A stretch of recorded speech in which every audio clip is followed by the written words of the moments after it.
Musk has never been in one spot at one time spending $4 billion. Elon Musk might leverage $4 billion worth of investor money, but he doesn't pay out of pocket himself. That's why they're billionaires. So you got to think about that. Is that you still will need to invest. Oh, I agree. I agree. I agree. You do still need to invest. But when you start putting something away, 20 a week is a good deal to look at. Now, uh what we do on the show, we typically come in and we do questions and comments from the fans on Sundays. Today's Friday. You're going to see Monday, Tuesday, and Wednesday, we talk about business politics, where Monday we talk about how politics negatively impacts your ability to make, save, and invest money. Tuesday, we talk to you guys about how to make money, how to invest that money, how to budget that money. So you're going to start seeing some pretty interesting shows coming up on Tuesday. Wednesdays, we talk about different countries around the world that we can invest in and potentially live in cheaper and better. And then Thursday, Friday, Saturday, personal development, self-improvement, relationship topics, negotiation, socialization, building your brand. We discuss promotions, raises, retirement, and severance packages. And then we try to give you guys enough information for you to focus on building your 20-year plan. Because where do you want to be at 20 years from now? Where do you want to be at 40 years from now? You have to reverse engineer that to what steps you need to do today in order to get to where you want to be tomorrow. If you want to buy a house in 3 months, you have to make sure your credit's right. You have to make sure that your money that you're going to use for down payments, any down payment assistance you're going to apply for, you got to qualify for that. Any you got to pay for the appraisal, any upfront cost or unexpected costs that you're going to need to pay for during the closing of the property, transfers of all of your utilities, or establishing new utilities if you're moving to another location, to a different state or a different side of the state where your current utility companies don't exist in that area. You're going to have to schedule movers, take a day off if you have to work, relocate your job if you don't work for yourself off your computer. You have to plan for where you want to be at in 3 months. And all of this stuff, if you got a wife, you got to worry about her job. If you've got kids, you got to worry about their school and their friends. You know, if you're separated, you got to worry about how you're going to transport the kids back and forth if you're moving further away. You know, all of these things have to be incorporated into the plan of how you're going to go forward. And that's what people don't think about. They live in a moment. They live from paycheck to paycheck. They spend money until they don't have any money. And then the only time that they wait and see is they wait and see when their next paycheck comes in so that they can take care of some stuff. Michael said, invest till your heart flatlines. That's right. So if you want a house, you will find a way. But you have to make a way more than just finding a way. There is always another way, but you have to make a way. And in order for you to make that way, you have to make a plan. And that's one of the things that we're going to be talking about today. So with today's topic, we're supposed to be talking about why the millionaire mindset is to borrow against assets and get the things that you need instead of selling a bunch of stuff and getting the things you want. So what if I told you that everything that you've been taught about debt is wrong? Because I know that we've been on the show talking about debt, and I've been teaching you guys that the rumors that you hear about debt is wrong. Even when me and Michael were talking about this on the show quite a few times, he would run from debt and tell you guys, you know, debt's wrong. You want to have no debt, operate off of no debt. If you operate off of no debt, you have nothing to leverage against taxation. So I'm not going to say operate off of no debt. Operate off of no unnecessary debt. No unnecessary debt. But if you can leverage debt, you want to leverage that. The millionaire mindset, the reason why a millionaire mindset would buy them a brand new $100,000 car is because they have, one, $100,000 of capital to buy that car cash up front, and two, $100,000 worth of taxation that they can write off with that purchase of that $100,000 car, which ultimately makes the car free. Because if you would have gave Donald Trump 100 grand for taxes, you got a car for the same price. That's the logic of leveraging debt.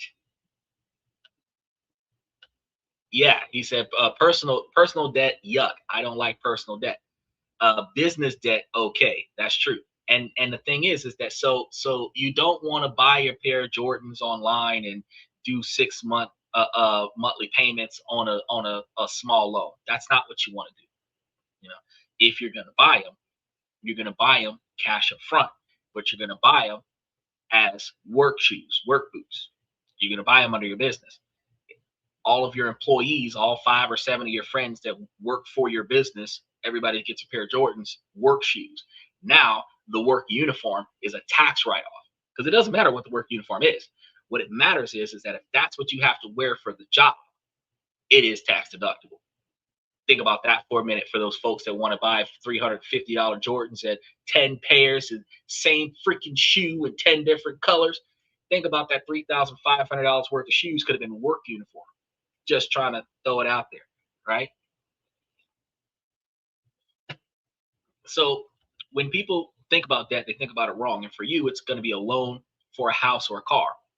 It's a number on a statement that you have to pay down, a source of stress, a drain on your monthly income. But for most people, debt is a 4 letter word. It's a burden, a necessity, an evil to get the things that we need and something to escape from as fast as possible. So you've got the poorest of poor that just pay debt to pay debt. I have to make money to pay debt. Then you have the middle class individuals that are afraid of debt. They run from the debt. Then you have the wealthy that are like, bring that debt on. The entire financial world for the middle class is going to be built around one single idea, which is becoming debt free. You can tell where a person sits at in their financial status without even knowing where they come from. Michael's a middle class individual because he lives the mentality of being debt free, which is not wrong. And from the poorer class, an individual would live from the mindset of paying down debt. So you know that you're in a financial class of poor, the lower class, because your mindset is, I have to pay this debt down. Middle class mindset is, I'm going to live debt free. The upper class mindset is, I'm going to use this debt as a profit. Michael says, personal debt costs you money. Business debt should give you money, but business fail too. So good for me. Well, the thing is that if you leverage your, so here's a funny thing, and I've talked about this before. It they have a thing called shell corporations, and they also have like true to life businesses. If you have business debt, money owed in one business where stuff was bought with a credit card, stuff was bought with a cash loan, the loan is tied to business A. The assets purchased were assigned to business B. So the house, the car, the yacht, whatever, all the assets belong to business B. If you got the green title, if you've got the clear deed, if you've got the all of the assets are not tied to loans or mortgages or anything else, it is cash up front over here. If business A goes belly up, any non-personal guarantor credit cards, any unbacked debt that belongs to that business, when that business liquidates, the assets that are not tied to a loan, the assets that are not tied to a financial contract, that asset still exists. If a business liquidated and you still got credit cards that are in good standings, them credit cards are still in good standings. The debt is going to liquidate unpaid accounts versus liquidatable assets. So if you have two businesses and one business controls the money and the other business controls the assets, if the money goes under, the assets are still secured. Now, if you think about it like that, what a lot of people try to do is they try to put the assets in their personal name and put the debt in their business name, and that doesn't always work out. Because if you're the personal guarantor of the business, when the business goes under, if you guaranteed any of the money, they're still going to liquidate some of your assets to cover that debt. But if it's not yours and it's not the business, and no account that you're a guarantor of is involved in the liquidation, then when the business goes under, it goes under by itself. And all the other stuff is still there. How do you think Donald Trump went bankrupt 6 times and is still a billionaire? Because he himself didn't go bankrupt. The business doing business as Donald Trump went bankrupt. And true to life, funny, you can establish a business and then have a doing business as name where he could have a Kentucky Fried Chicken as a business and doing business as Donald Trump. And anytime that happens, he can continue using his name as a walking business. That is a ball and chain if not used correctly. That is definitely true. Well, I'm going to keep saying that I'm poor so that the IRS will look at me and be like, yeah, I'm not going to work that. He said, can those assets go into a trust? Yes, it can. But a trust is going to be exactly what I said, a second entity. If you have a business and you have a trust, a business can hold the debt. You bought the house cash up front. You do a quick claim deed, put it into the trust. The trust owns the house.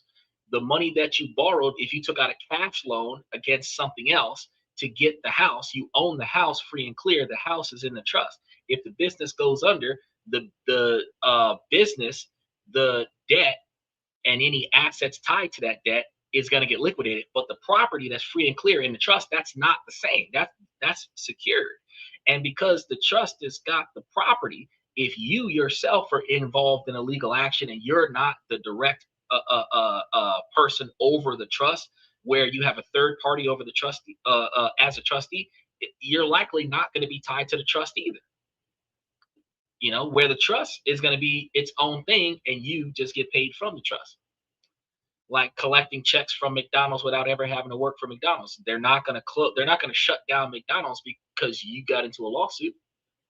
Now, if you're the CEO, they might shut it down, but they're not going to shut it down if you just get paid from it.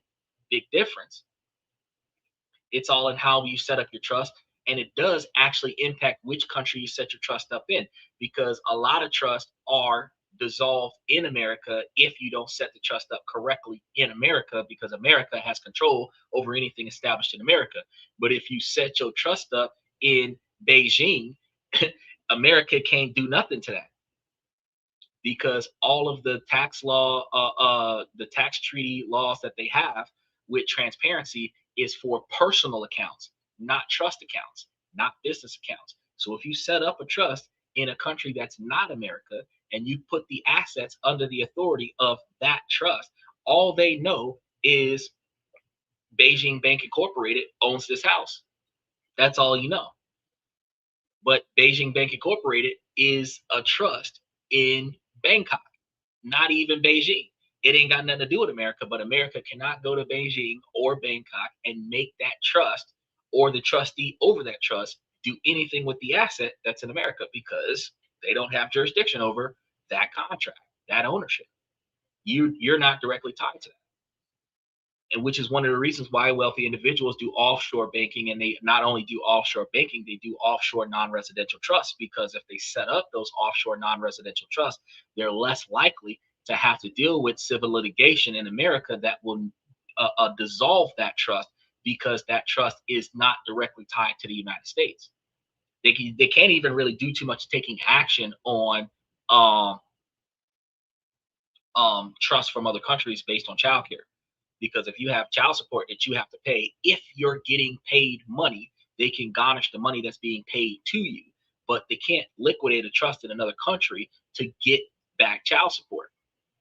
So if you're not really getting paid from the trust, you're just able to use the trust assets, use the trust cars, live in the trust houses, rent free, mortgage free, gas free. The trust puts gas in the car. The trust pays for the car repair. The trust pays for the phone bill. The trust pays for everything except for your food and your clothes, which you pay for yourself. If the trust pays for everything else, if it ain't giving you anything, they can't really tax you through the trust for childcare.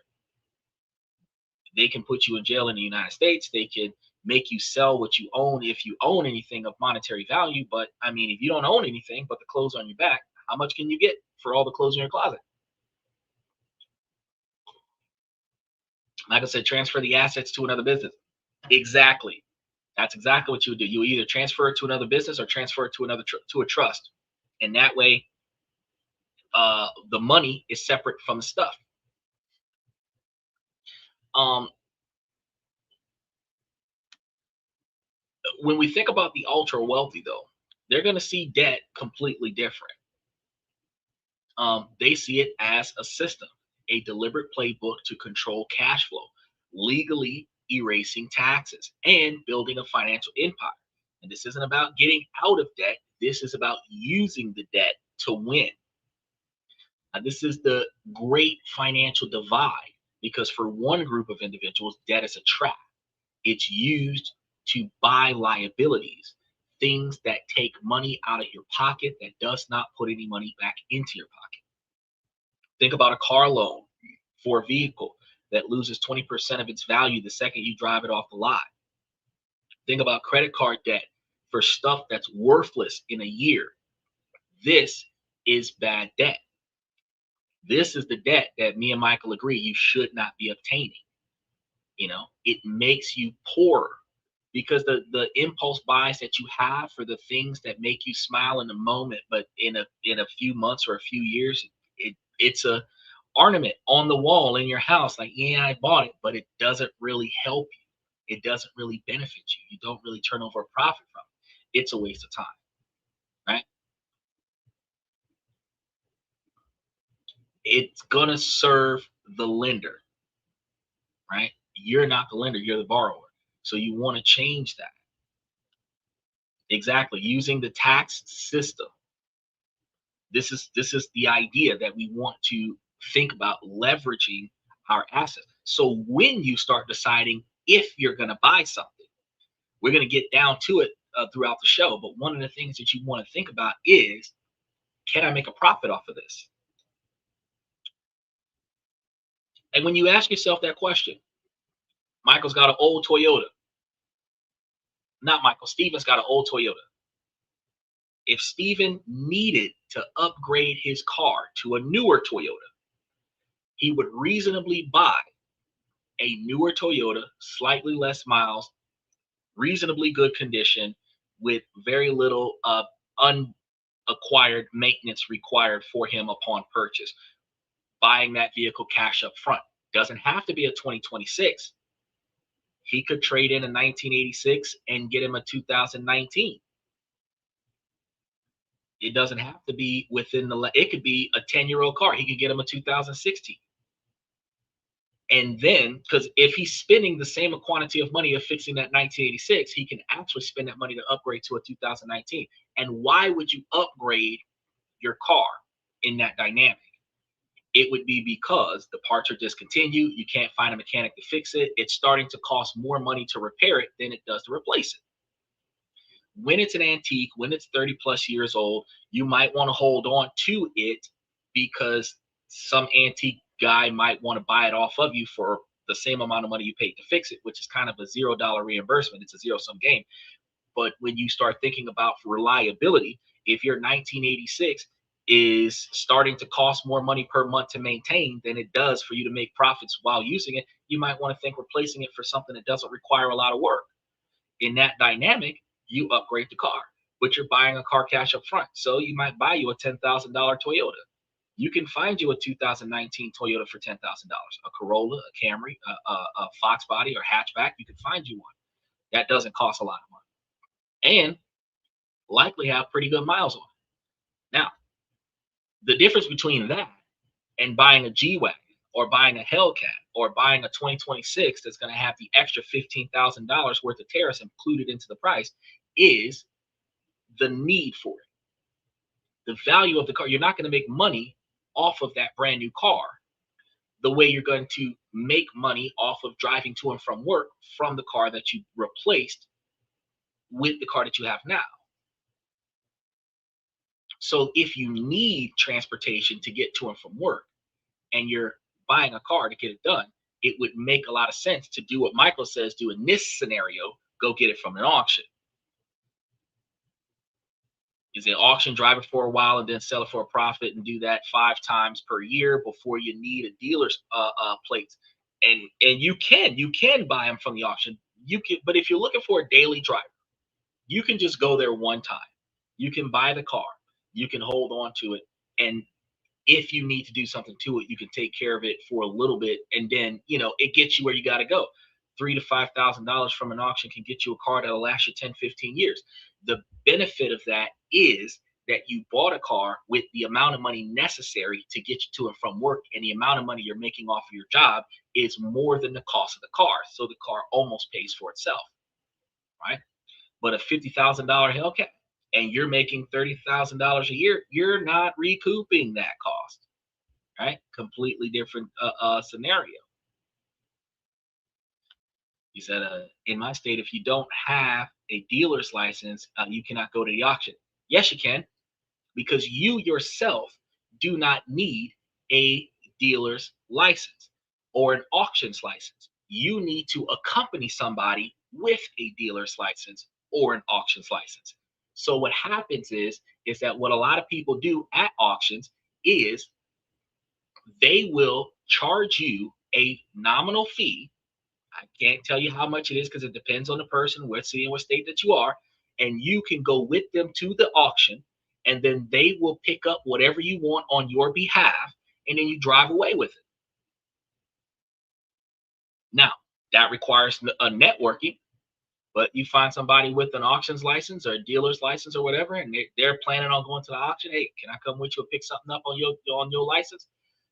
Sometimes 50, sometimes 100, sometimes more, but usually it ain't nothing out of their pocket because you're buying the car with your money, and they're getting paid for you to sit next to them when you're buying the car with your money.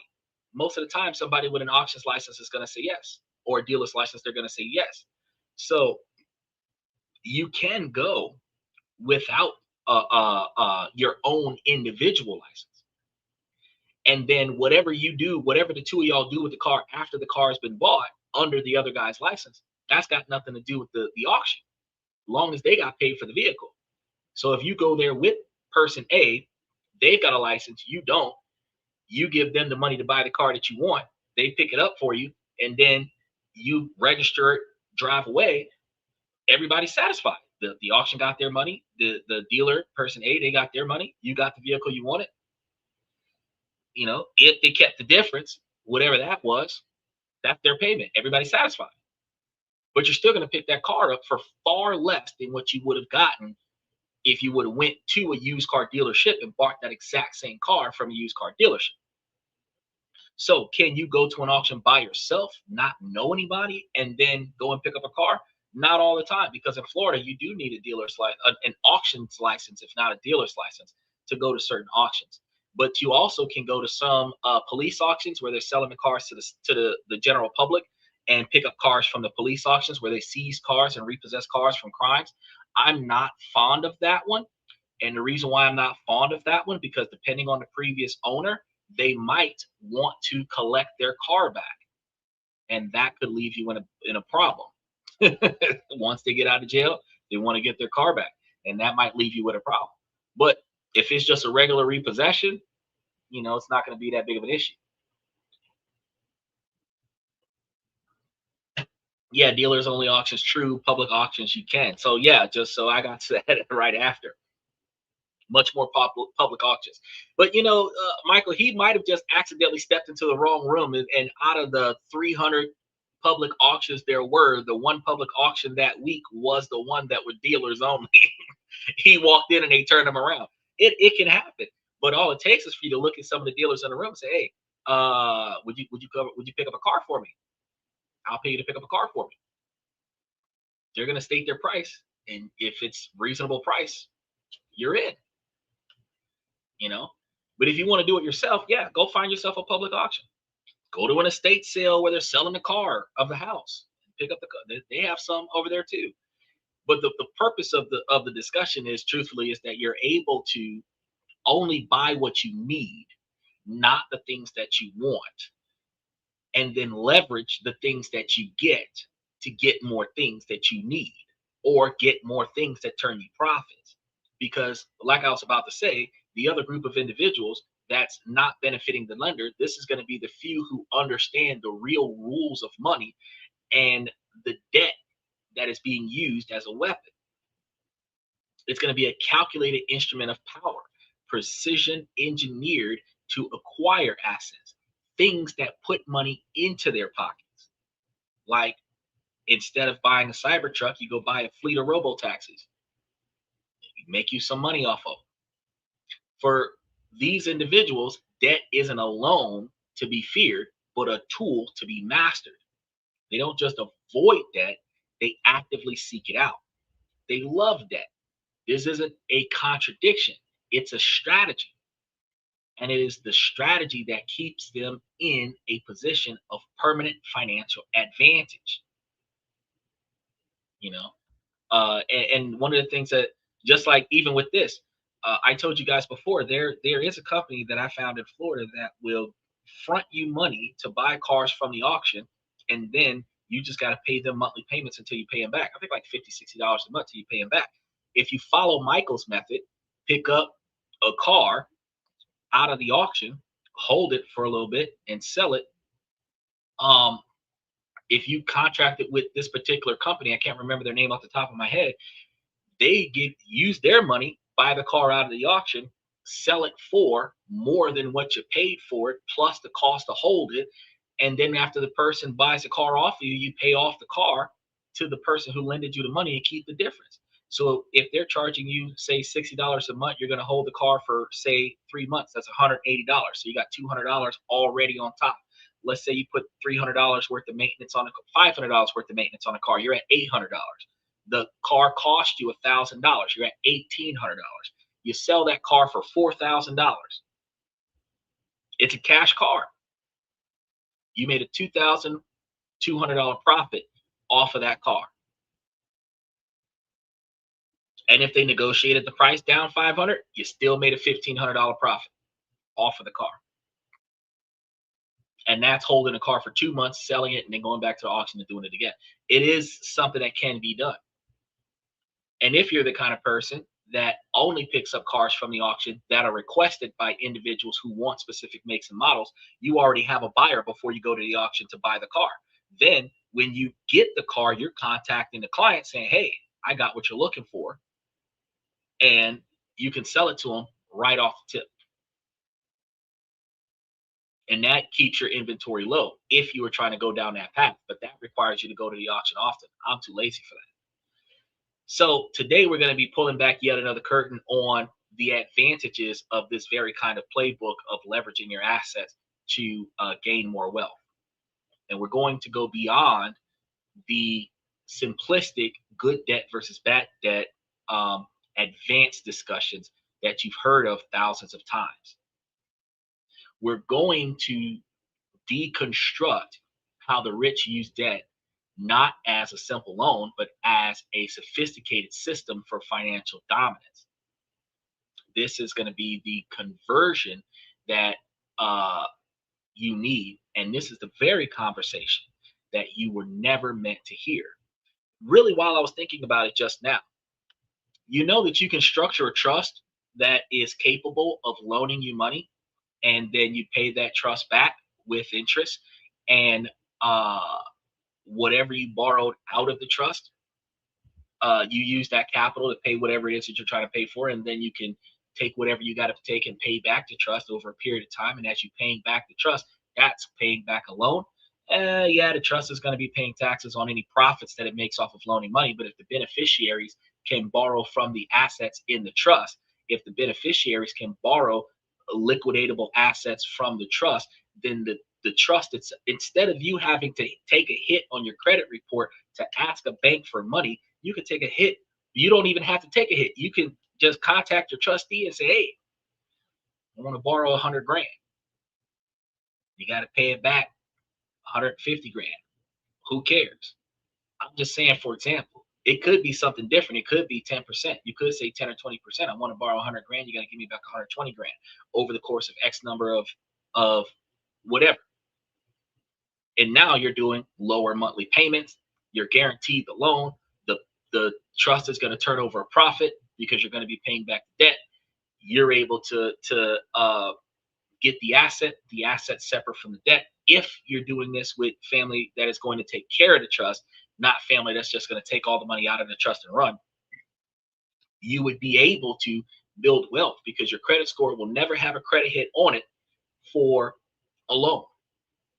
The only time you're actually getting an installment loan is because you're doing it on purpose for a financial opportunity, not because you're trying to pay for your college tuition or because you're trying to fix your house or whatever the case may be, because you're doing it because you're investing in a multifamily home or you're investing in a big construction deal or something to that effect, which allows you to get closer to that 800 credit score. It allows you to get closer to that 850 credit score, which allows you to get closer to that black card unlimited credit line.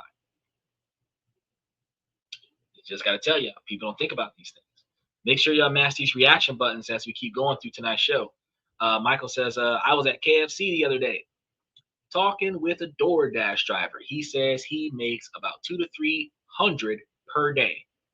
That is before taxes. He probably pays about $100 on taxes and about $30 on food, but he still makes a good quantity of money after all expenses. I can vouch for DoorDash, Postmates, and Instacart. They can bring back between $200 to $300 a day. It's typically over the course of a 10-hour day, so you're averaging about $20 to $30 an hour with tip, unless you got really high tippers. And you're probably going to be burning between, depending on what kind of vehicle you have, you're going to burn a tank of gas every day, at least one tank of gas every day. And if you've got a car that's got low gas, then you're probably going to, or cheap gas, you're probably going to be doing like, $30 to $50. But if you have a gas guzzler, then you're probably going to be doing like $100, $150. And that's going to be the difference between the total profit. So he grosses about $300 a day, but his net after he bought lunch twice, because he's probably going to eat every 4 hours, get him something to drink, and then fill up his tank, he might have between $150 to $200 a day. But if he's doing that 7 days a week, if he's doing that 30 days a month, that's still $200 times 3, which is like $6,000. Yeah, because it's been not 330. So 200 times 30, it's like around $6,000. So they're still making a decent quantity of money. And that's one of the reasons why people do that for a living as a primary source of income. It's a lot of hassle though, because you put a lot of miles on your vehicle. You're doing a few hundred miles a day, every day. You're in your vehicle all the time. Your car stinks from the food that they buy, because the stuff doesn't come out, especially if you have material instead of leather. And you can't always help that things waste on your back seat, and then you just got to clean that stuff up. And the cost of cleaning doesn't come out. That comes out of your pocket. That doesn't get billed to the customer. But doing DoorDash, Postmates, and Instacart, you're only dealing with the food. You don't deal with the people outside of giving them their stuff, so you don't have people vandalizing your car. So that's probably the plus side. You don't have people throwing up in the backseat of your car, trying to break your car because you didn't want to give them a free ride, trying to steal your car, stuff to that effect. You don't have those experiences. So, it is what it is. Yeah, it's poor. It's poor. It's poor because when you think about $20 to $30 an hour, and then you got to take out the cost of eating and the cost of driving all day long, you're now at $15 to $20 an hour. That's all day long. You could have been making that kind of money making waffles at a Waffle House, standing still, not putting miles on your car. They paying for night shift like $18 to $22 an hour for you to stand still and scream waffle. I'm just saying. Now, let's get one thing straight tonight. When a high net worth individual borrows $10 million, they are not thinking the same way that you are when you take out a mortgage. Your primary concern is how and when can I pay this back? Their primary concern is how can I make this loan pay for itself and then some, while I pay as little tax as legally possible. Completely different mindset. This is the fundamental revolution. You see a transaction, they see a system. You see a liability, they see an opportunity. The loan itself is just one cog in a much larger machine designed to do three things: magnify returns, minimize taxes, and maintain control. This system has a name, a phrase whispered in the circles of private wealth managers: buy, borrow, die. That's what we hear. It sounds morbid, but it is one of the most powerful wealth building tactics ever devised, and it is entirely legal. It leverages the tax code to create a cycle of perpetual tax free wealth accumulation if you do it right. He said, Waffle House always hiring security guards. Right. But think about this though. You can either be a cook, you can be a server, or you can be a security guard. Either way, you're standing still and you're making more than $20 an hour to do it instead of driving around from house to house making that same $20 an hour to bring people their stuff.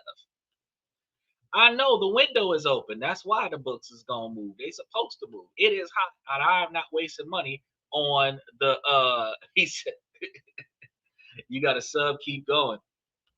Yeah, I'm not wasting money on AC. It's about 79 to 81 degrees right now. And it is easier to crack a window, let the night air come in, and turn on a ceiling fan than it is to burn the AC unit, where the light bill will be upward of 200 something dollars burning the AC when we can use the natural resources of technology back when we were kids. Box fans, ceiling fans, and night air. That's all you really need. That's all you really need. If it gets hotter than that, take your ass outside. That cool breeze you get, because see, I walk my dog twice, at least twice a day. And if I walk outside and it is cooler outside than it is in my house, what the hell do I have my AC on for? That makes absolutely no sense. Exactly. You just have a box fan and a screen door open. That's it. And I mean, if you don't have a screen door, they sell the ones on Temu that have the curtain thing that covers your front door. You can have your front door open and have that curtain in front of the front door that keeps the mosquitoes from coming in. And you can just have the door open, have the fan facing in the house, and blow the cold air from in the house, from out of the house into the house, and that'll circulate air in your house, and then you don't have to waste all that money on AC. And if you got windows that don't have screens on them, you can get that same curtain, put it over the windows, put the box fan in the window, and have the box fan blow the cool air into the house through the window, and then leave the door open and have it blow the stuff out of the house. Now, when people say, "What about security?" I mean, that's what Glock switches are for. So, I mean, if they decide to walk into your house because your door's sitting wide open, you just make sure they don't walk back out. That's how it is. He said, that's what the drugs Oh no, no, you're not on drugs, bro. It's moving. It's moving. The backdrop is moving. So think about this.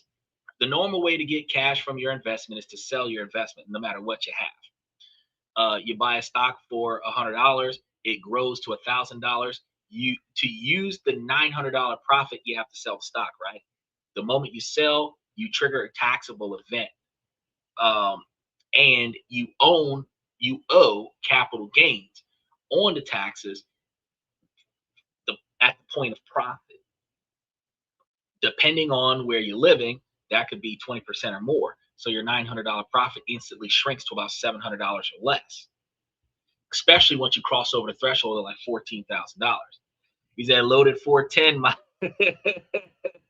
by me driving. Well, I got one right next to me. And I keep it tactical ready. There's never a scenario. I can probably, as easily as I can reach for this cup of coffee, I could probably reach and reload, and I make sure of that. And Call me paranoid, but I always face the door. So ain't nobody sneaking in from behind. He said, so you loan to buy stock. You can actually use loans to buy stocks. So, but one of the things you have to do to use a loan to buy stocks, you have to borrow money. And in order to borrow money, you're going to need one or two things. You're going to need good credit with good payment history to borrow cash that is unsecured, or you're going to need to leverage assets to borrow cash that is secured. Then you take that cash and you put it on stocks. The only time that that is beneficial is if the interest rates of the loan is far lower than the interest rates of the stock. For example, let's say you decide to take a home economic loan out on your house at, say, 7%, 8%. Let's say 8%. It shouldn't be that much, but let's say that it was 8%. And you borrow, doesn't matter how much it is, you borrow $100,000 for your house at 8%. You put $100,000 into a brokerage account. A lot of the brokerage accounts is going across the bottom of the screen. If you're looking at this by 16 by 9, it's going across the top of the screen. If you're looking at it at 9 by 16, a lot of those stocks can be giving you upward of 18 to 20% right now. They're real estate investment trusts, BDCs, and if you're getting 18% back off of that stock option, then the 10% that you're paying in interest to the loan minus the 8% profit, where let's go ahead and say that that 18% might lose 2 or 3% for taxation and bring you down to about 15%. But the 8% that you paid back out of the 15% gives you a 17% a 7% profit. The 7% profit after taxes, or 10% profit before taxes, that 7% profit after taxes is you borrowing money from somebody else to make money with somebody else without having to spend a dollar yourself.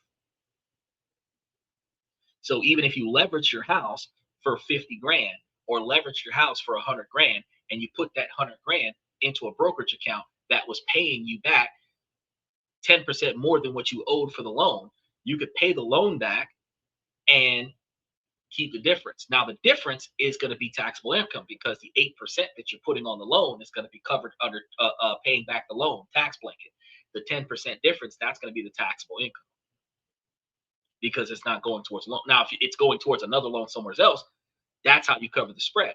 But the thing is that yes, you can borrow money and then go buy stocks with it. You can leverage your stock portfolio. If you have $200,000 worth of stocks, you can leverage your stock portfolio for 50% of the value of your portfolio and borrow 100 grand to double down on your stock portfolio.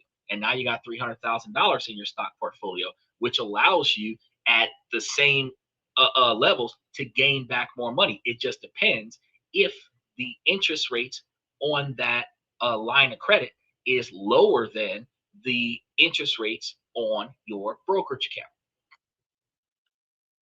And you can take all the profits that you get off of that and pay down that debt faster, which reduces the interest rates, and then you can borrow again. Where now that you got 300, you can now borrow 150, and now you're at 450, and then you can pay it down, and you can keep doing that. But it depends on if you're turning a profit off of it. If you're owing more than you're making, then it's not going to work because you can borrow from PayPal at like 25%, put it into a brokerage account that's giving you 10%, and you're losing 15%. See what I'm saying? Upfront loaded or pay after the sell to the broker. That depends. I would try to work it out where if you're paying the broker directly, that the broker gets their cut at a flat rate or fixed rate scenario. If you're dealing with interest rates, it's not really gonna the interest rates that are monthly payments is typically upfront loaded when they're doing the extended payment options, but it doesn't matter to you if it's upfront loaded or not when you're dealing with, because they could do balloon payments where your payments are really low but you're only paying for interest rates in the beginning, and then the back end is going to be higher notes but you're now paying more towards the principal. It doesn't really matter. what the contract says. It matters what you do with it.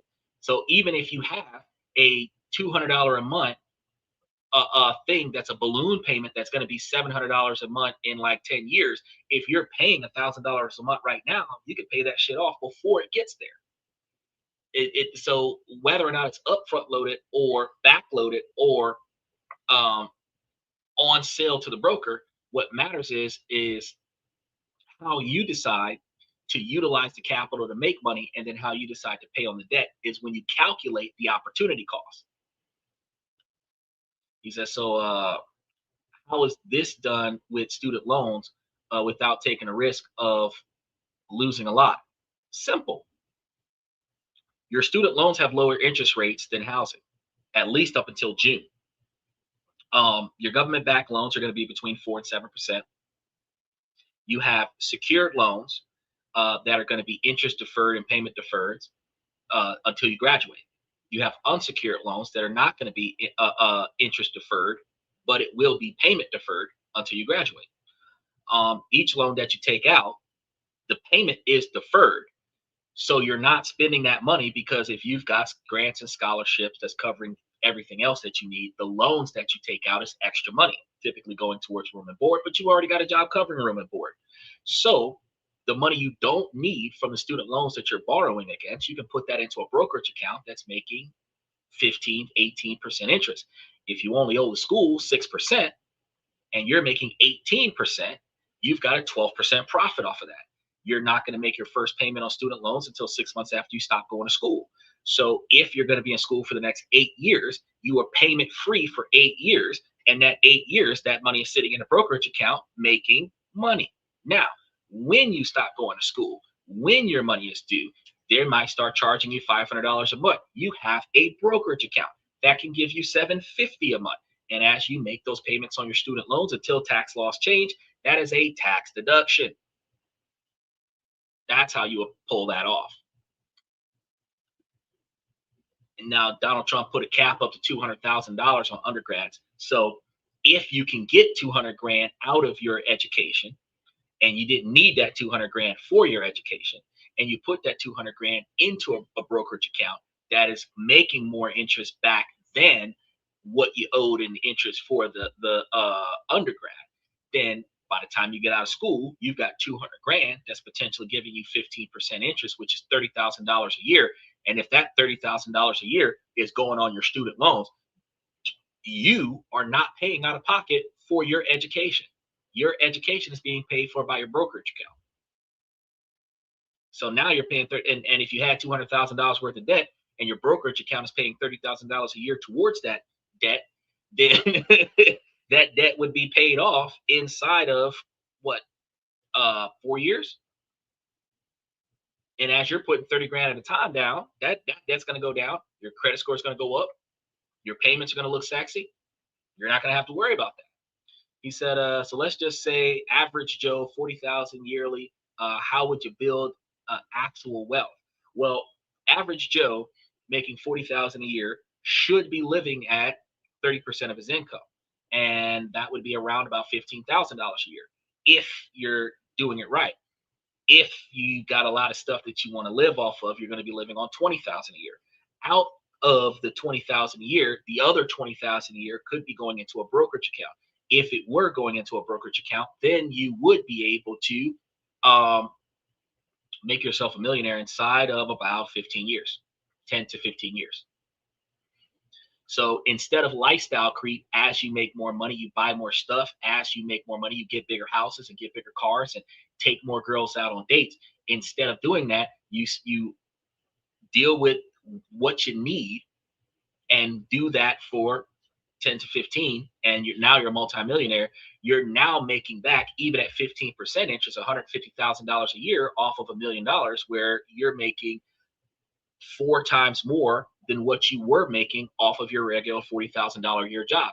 At any point in time between 10 and 15 years of doing this, once you've crossed over the $40,000 a year mark where you're making more money off the brokerage account than what you're making off of your job, that is the moment where you can Austin 316, 2 middle fingers to your boss, and walk off the job and be like, fuck it, I don't need it anymore, if you want to stay at the current standard of living that you're at.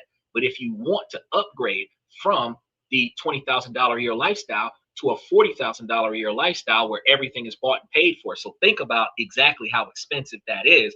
If everything is bought and paid for, you still have $40,000 a year worth of stuff to spend to pay for, right? But if you went to a $40,000 a year lifestyle and you're bringing in $80,000 a year from your brokerage account, which is probably around $500,000, you're still doing good. You don't have to work anymore. The rest of your life is covered. And it only took you 10 to 15 years of being fiscally responsible. No bullshit. And you'll be rich. That's how it works.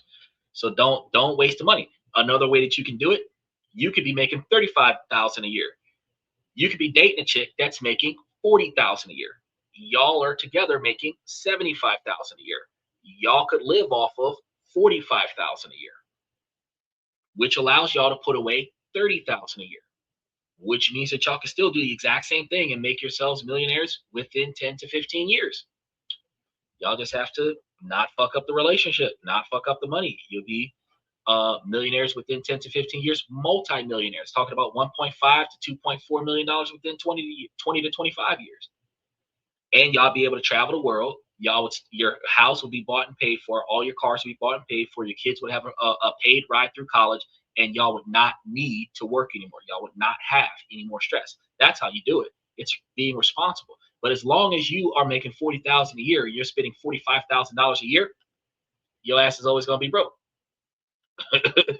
You're always not going to have enough money. You're always going to be hitting your homeboy, hey man, can I borrow some money? You're always going to be hitting up your brother or your sister, hey, can I borrow some money? You're always going to be visiting your mom, dad, aunt, uncle, hey, can I borrow some money?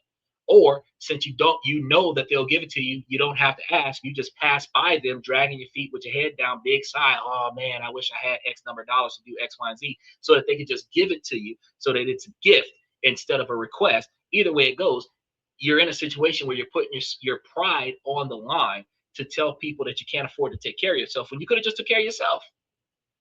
People who say I can't just don't want to. It's not that you can't. You can do anything you want to do in your life outside of the people that have more authority than you in your situation that stop you from doing it. So it's not that you can't. Either you don't want to do it for yourself, or someone else is physically in your way stopping you. If there's nobody physically in your way stopping you, you're not doing it because you don't feel like it. He said, what's the major? You remember Michael said that he was in the I think psychiatry. He was talking about doing clinics and stuff to that effect. Michael said, if you're young, high risk stocks, you have time to recover from your mistakes. Yes, but if you go and buy cash dividend paying stocks, you don't have to recover from shit. You just buy it and just get paid off the dividends. So unless one of the 52 stocks that I have grabbed tanks over the next 15 years, which is highly unlikely because these are stocks that have been around over 30 years, but it is possible. Unless one of those stocks tank, and that's where the most of your money is, unless that happens, you're not looking at losing out on a lot of stuff, which is why they say diversify. They say keep 10 to 20% of your money in any one location. So if one of the stocks go under, you only lost 20% of your investment, but the other 80% is still there.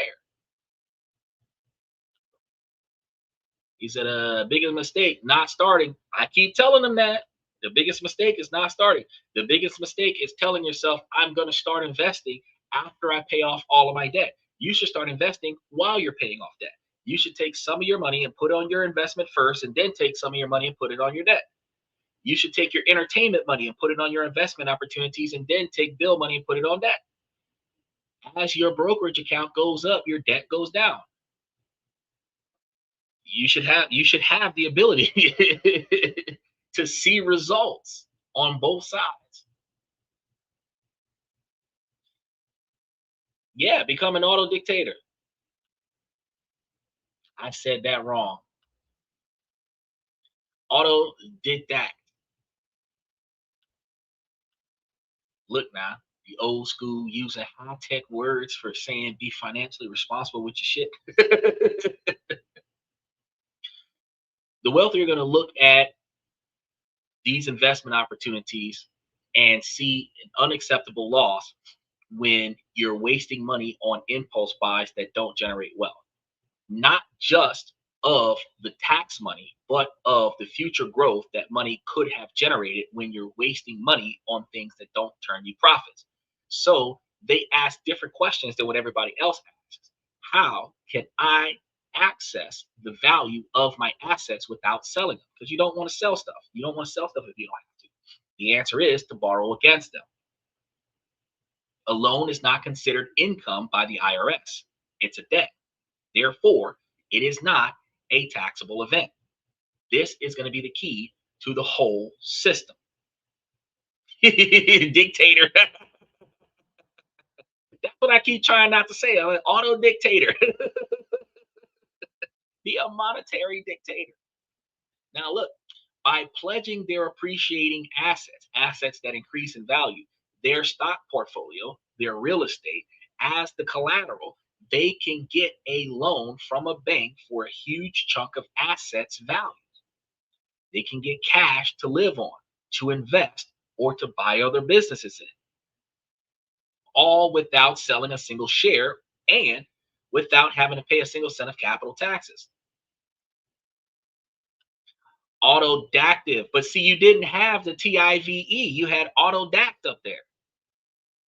And it's actually spelled autodidact.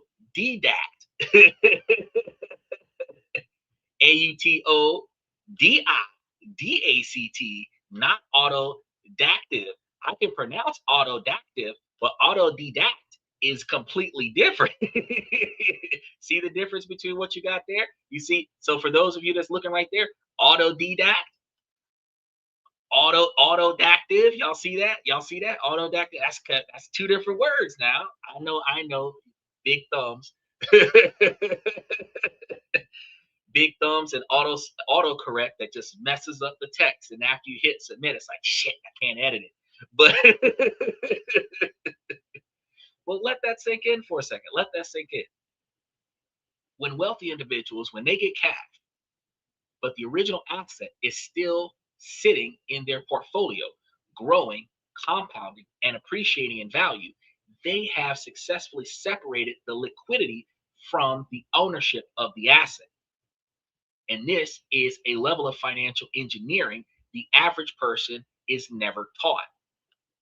Special shout out to Uncommon Woman. And it's real. We're not taught this kind of stuff in home economics. We're not taught this kind of stuff in AP classes in high school. We're not taught this stuff in accounting class, business class. Where there's no college course that teaches this for the poor people who get financial aid to go to college. If you're hearing about stuff like this outside of this podcast, you're hearing about stuff like this from wealthy individuals that are mentoring you. Your uncle, your grandfather that owns multiple businesses, 100 acres of land. You're hearing about you're a trust fund baby where your parents and grandparents are second and third generation wealth, and they're teaching you how to operate as second and third generation wealth. You don't want to hear it like piano lessons, and they're telling you this type of stuff to help you stay financially successful. That's when you hear this. But the average person, 75% of America, doesn't hear this. Right? That's why I tell y'all to mash those reaction buttons as y'all watch the show. And special shout out to the individuals that's watching us from Twitch and Twitter, because I see y'all. I see y'all. Y'all can comment on the show too. This is a highly interactive podcast. So this is not about taking out a loan because you're broke. It's about taking out a loan because you're smart. There's a difference when you don't have enough money and you need money and you borrow money. That is broke spending. When you had all the money you needed to do what you needed to do, but you borrowed money anyway to leverage that for an asset, that is high wealth spending. You're going to use the bank's money to fund your life and your new investments, while your own money continues to work for you, undisturbed and tax deferred. This is going to be the core system. The first and most fundamental piece of this system is creating a cash flow machine. The wealth doesn't use debt to buy liabilities that drain the cash. They use debt to acquire assets that produce income. And This income is the fuel for everything. The goal isn't to pay off debt quickly, the way Michael tells us to do. Instead, it is to make sure that the asset's income is greater than the cost of the debt that it generated. So let's break this down with the classic example, real estate. Imagine an investor wants to buy a $1 million commercial property. The average person would think about saving up the full $1 million. That could take a lifetime. And all the while, that cash isn't working for them. Wealthy investors do the opposite. They go to a bank and say, I want to buy $1 million property and I'll put down 20%, which is $200,000. The bank provides the other $800,000 as a loan. Now, one quick step that didn't factor into this, that $200,000 could be a property that they already have in their possession that is valued at $400,000, and they leverage it for 50% of its value to put up the $200,000 that the bank is going to use to leverage the $1 million purchase, which means the person is not coming out of pocket any actual money. Yeah, that works too. Now, here's where the two paths diverge. The average person, conditioned to buy home mortgages, is obsessed with paying that $800,000 loan down to zero. The wealthy investor has a totally different mindset. First, they make sure that the property is an income producing asset. So let's say that building generates $100,000 a year in rent.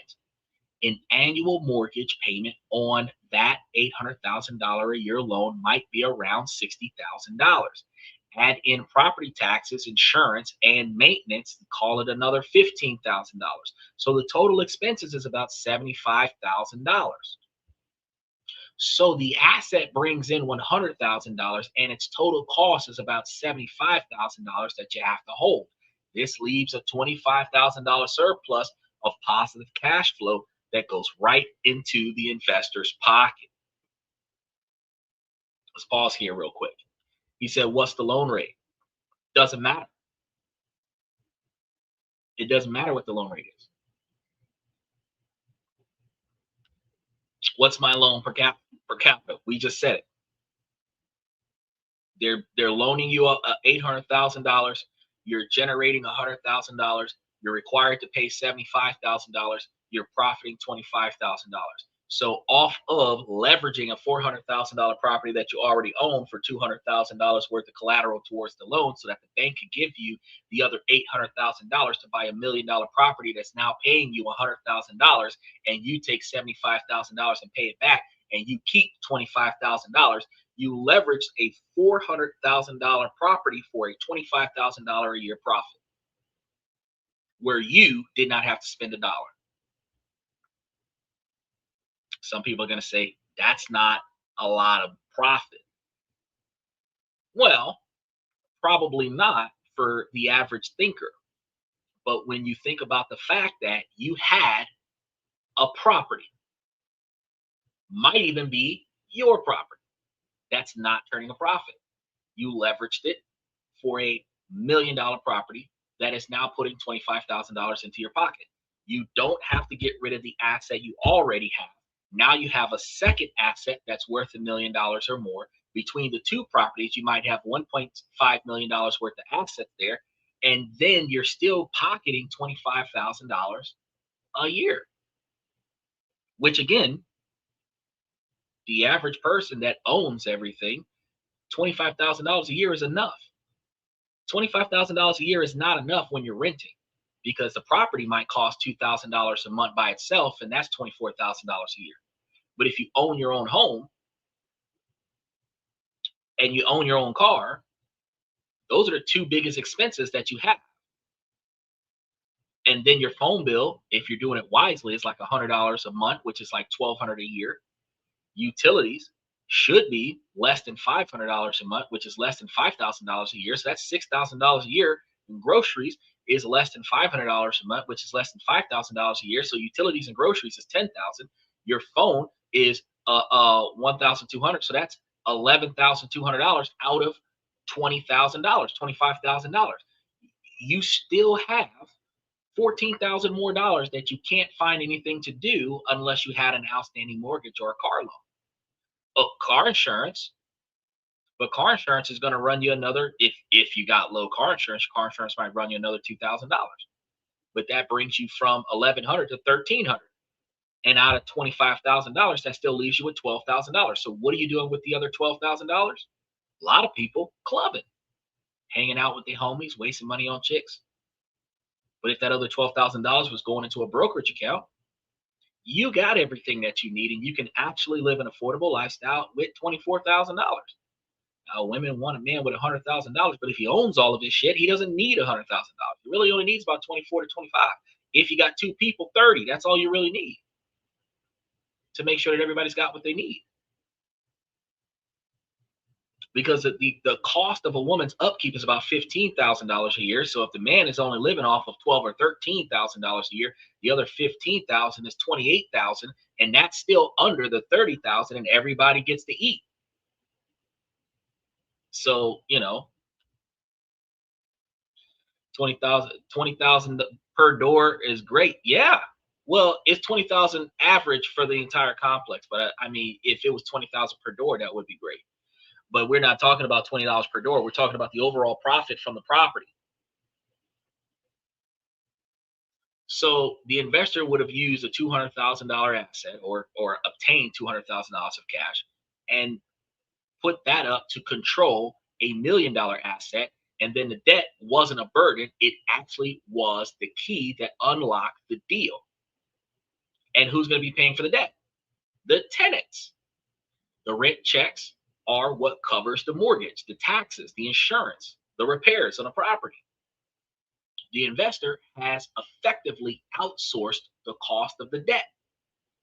That $25,000 cash flow is an immediate 12.5% return on investment of the $200,000 that was leveraged towards this opportunity.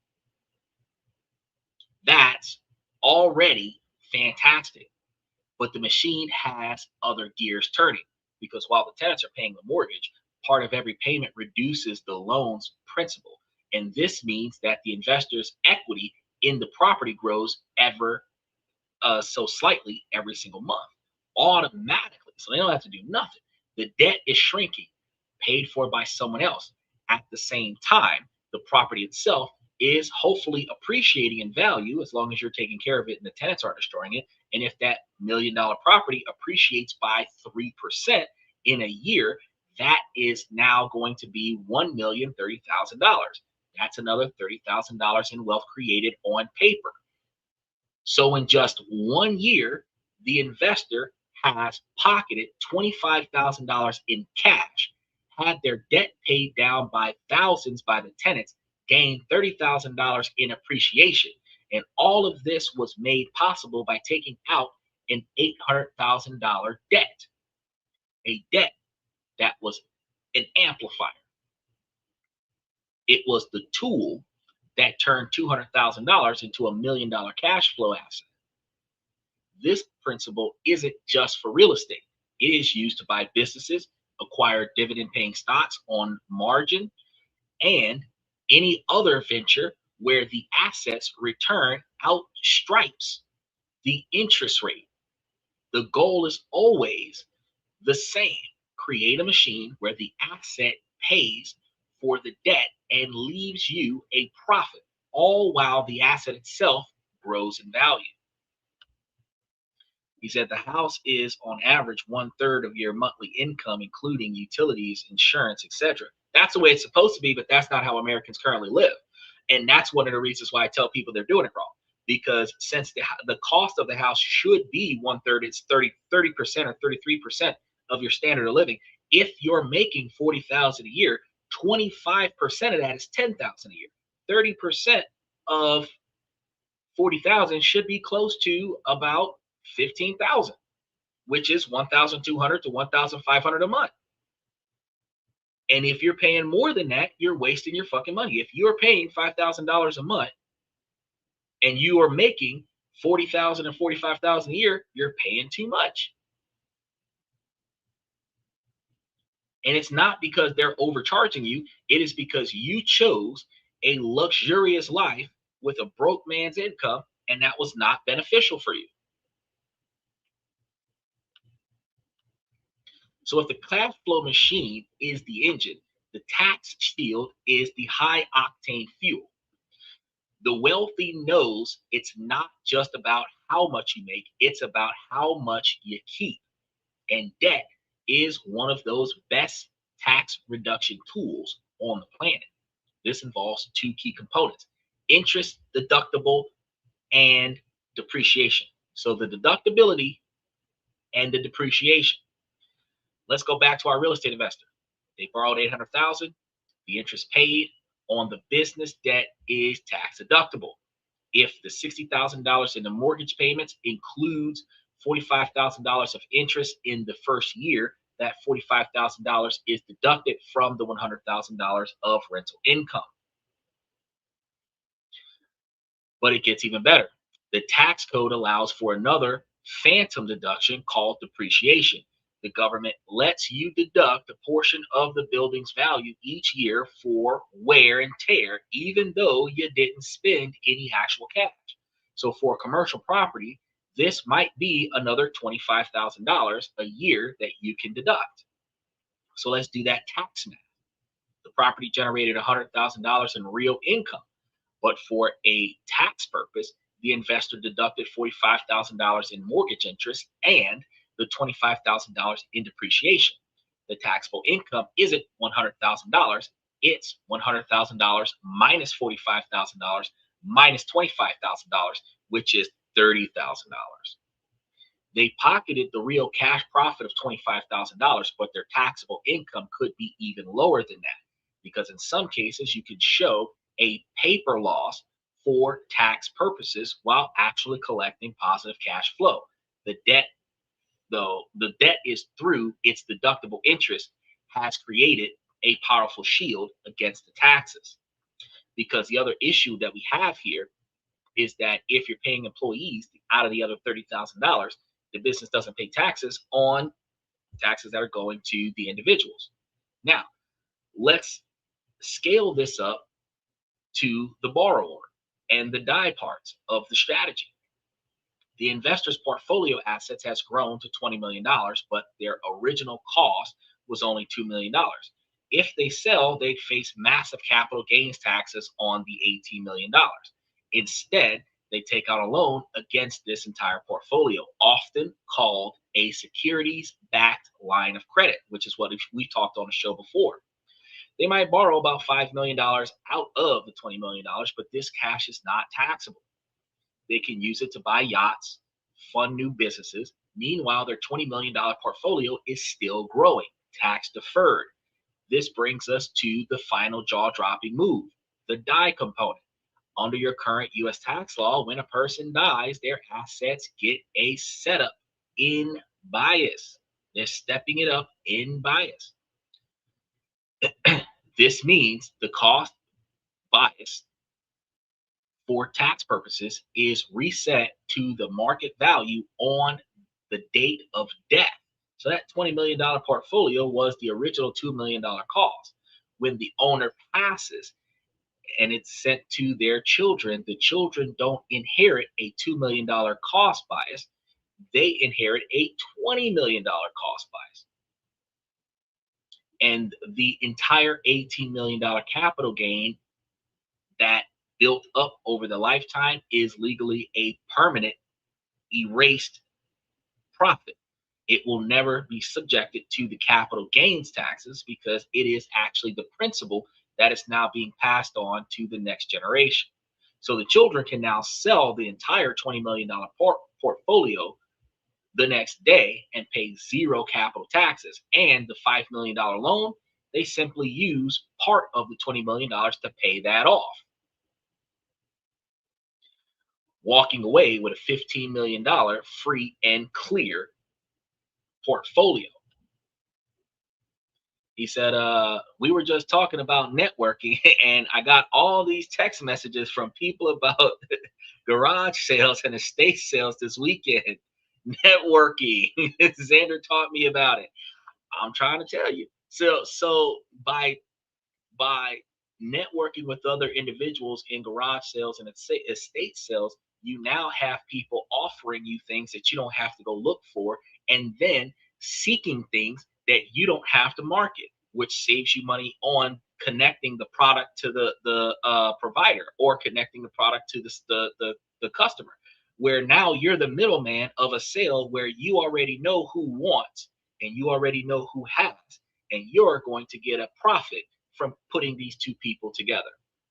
I try to tell you guys, the networking is a fantastic effort. If you put your boots on the ground every day to try to turn over a buck, you are going to have more trouble putting in 80% effort to get 20% return.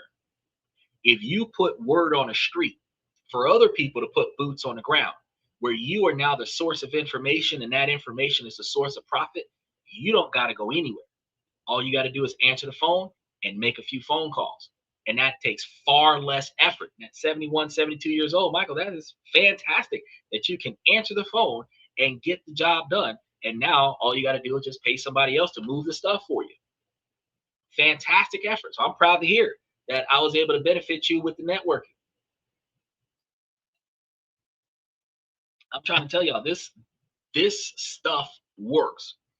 If you change your mindset from I'm going to do it to I'm going to leverage someone else to get it done for me. If you change it from I'm going to pay it to I'm going to leverage someone else to pay it for me, where they're benefiting from paying it for you, but now you don't have to pay it. They're benefiting from doing it for you, but now you don't have to do it.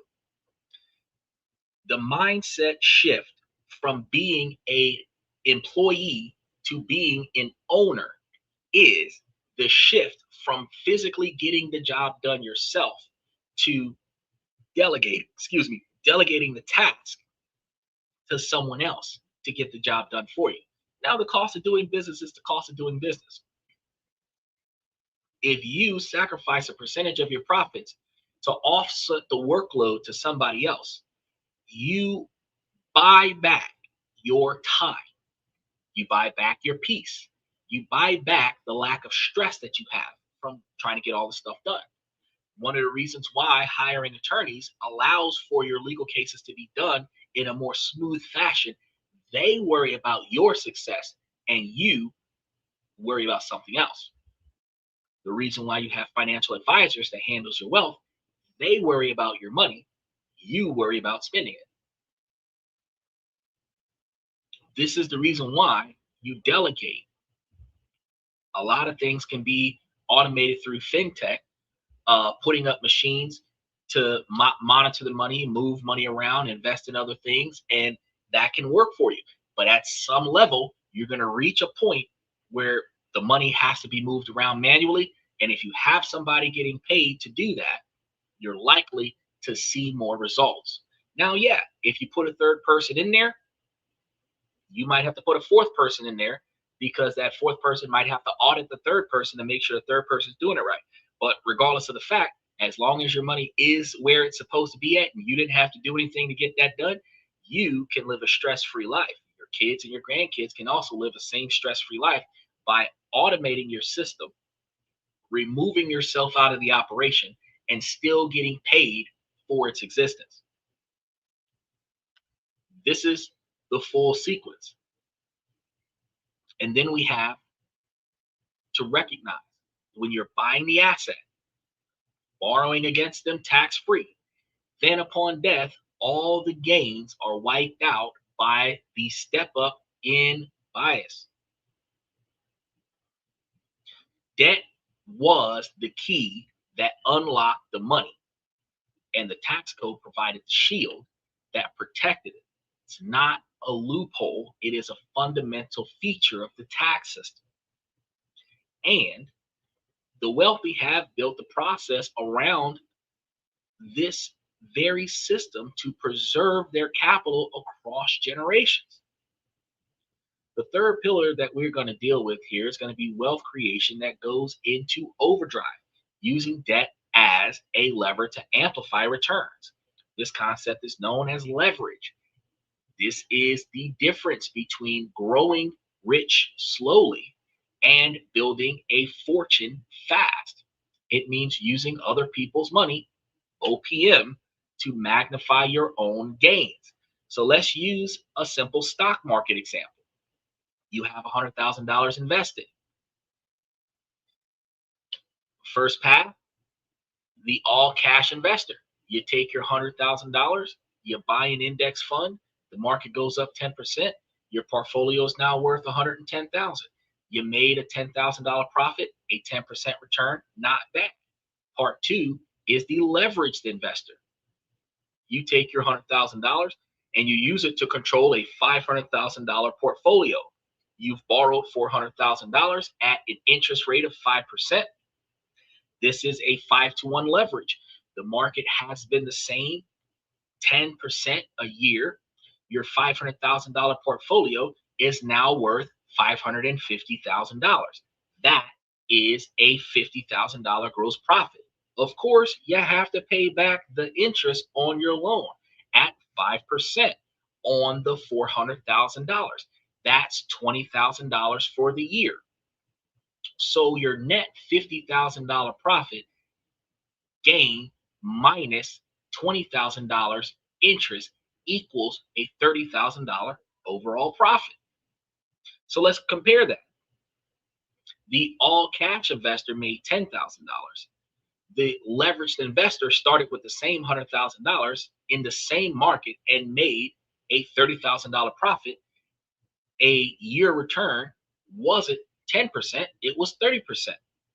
This is an explosive power of leverage. You're earning return, not just your money, but the bank's money too. This is exactly how SBLOCs work. A high net worth person with $10 million stock portfolio can get a flexible line of credit for 50 to 70% of its value at very low interest rates because the loan is secured by their blue chip stocks. They might borrow at 5% to fund the private equity deal projected to return 15%, capturing a 10% spread on borrowing the money. So look at a high profile figure like Elon Musk, who has historically pledged his Tesla shares as collateral for billions in personal loans. While his specific loan status might change, the strategy is a classic in the billionaire playbook. At this particular method, it will allow you to fund new ventures without selling your core holdings, which would trigger massive tax bills and dilute your control over the asset. The wealthy see their assets not just as a store of value, but as a launch pad for acquiring more assets. Their portfolio isn't a nest egg, it is a power base. And debt is the mechanism that transforms that statistic power into active financial fireballs. So beyond the core strategy, the ultra wealthy use debt in even more suitable ways to solidify their power. One tactic is optics management. By living on borrowed money, a billionaire can have an enormous net worth, but show a surprisingly low taxable income. Their tax returns might look more like a doctor or a lawyer's, even as they live a life funded by tax-free loan proceeds. This financial camouflage can be a huge advantage in negotiations or even for qualifying for certain tax breaks. Then there's using debt to exert political and economic clout. When a major developer wants to build a new stadium, they don't use cash. They secure massive loans. This debt pulls local banks, contractors, and unions into their orbit. Everyone has a vested interest in the project and the project's success, creating a powerful coalition that can lobby for favorable zoning, tax abandonment, and subsidies. the debt becomes a gravitational force aligning everyone and their interests with the developers. Extreme opportunity. And that's one of the things that you want to do. You want to calculate the opportunity cost. Make sure that you guys are mashing those reaction buttons while you're watching the show today. You want to calculate the opportunity cost when you're looking at what you're trying to buy versus what you've got. If you had, so when we think about the 5-to-1 leverage, if you had $10,000 in your bank account and you can leverage that $10,000 for a $20,000 loan, and then you put that $20,000 cash loan into a brokerage account, and now the brokerage account is paying off that $20,000 cash loan, you've got more money coming in. You've actually, even if you would have gotten 10% on the $10,000, which would have gotten you $1,000, the $10,000 on $20,000 would have gotten you, or the 10% on $20,000 would have gotten you $2,000, which is double. But if the interest rates that you would have been paying would have been less than the profit that you're making, you're ultimately making more than, and you're using somebody else's money. When you're, one of the things that you want to do when you're trying to leverage cash, you want to find out what, based on, and this is going to be another thing, based on good payment history, that's going to be a big factor. Debt to income, debt to credit, that's going to be 2 things, 3 things. This is going to lead the bank to determine that based on your current position, you might only need to put up 20% or 30% of the cash that you're about to borrow. If you had $10,000 and that is 30% of what you're trying to buy, that's going to be closer to $300,000. I mean, $30,000. If you did that, $10,000 for $30,000, you're 3-to-1, but you're putting $30,000 in it. Instead of getting $1,000 back off the $10,000 with 10%, you'd be getting $3,000 back off the $30,000 at 10%, where you would still be in the same market getting the same bonds. But what say you if you were riding a wave that I was riding and you're getting 15 to 20%, and you're now getting back, instead of $3,000, you're getting $6,000. You put up 10, you're getting back 6 off of 30. You're able to pay them down and keep the difference. Is that got bonds? Shit, other people money. So when you're looking at the lender, you're looking at the lender's setback loan options. What you can talk to them about, what kind of loans they have. I know that they're going to want to pull your credit and see what you got going on, and it's like, no, well, standard rates. What do you guys expect your clients to put down?